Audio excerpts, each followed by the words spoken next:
Siz bilesizbe, Avrupa memleketlerinde жетекчилер велосипед менен жумушка барышат. Билесизби?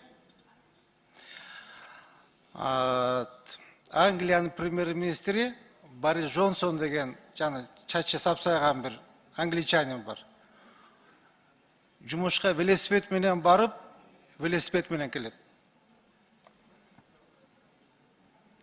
А зачем нашим чиновникам госохрана? За какие заслуги им мамлекеттик күзөт? За какие шиши? Вообще поснимать нужно. Бардык күзөттөрдү.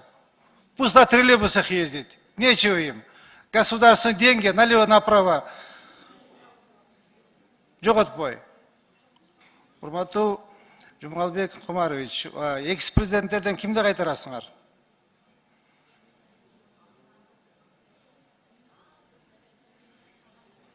Жакшы болбой атат. Роза Исаковна, Сооронбай Шариповичти. Ну, тем более. Сооронбай Шариповичти не кыласың кайтарып?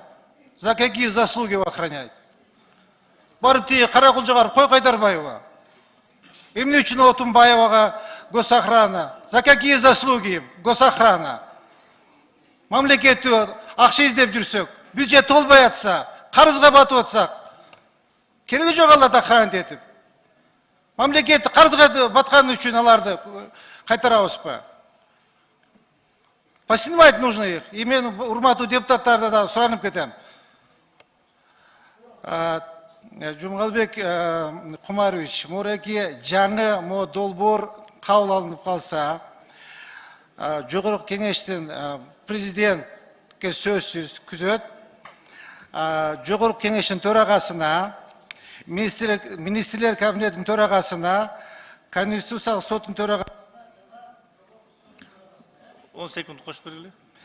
Мен, урматтуу депутаттар, менин сунушум президент менен гана жогорку кеңештин төрагасына калтырыш керек күзөт кызматын. Башкаларга кереги жок. Пусть на троллейбусах ездит. Нечего им бояться им. Эмне үчүн коркушат алар? Жүрө берсин эл. 10 секунд кош бергиле. Обычный элдер да алар. Же модно бизде охрана менен жүргөнү. У всех охрана. Кереги жок. За какие шиши им охрана? Мен урматтуу депутаттардан суранып кетем. Кереги жок. Поснимаем. Чоң рахмат. Жооп берип коесуздарбы? Закондун негизинде о статусе президента и экс-президентовду закондун негизинде жүрбөй күзөт болот депчи. Биз ошонун негизинде кайтарып атабыз. Аны эми сизди түшүндүм мен. Түшүндүм мен сизди.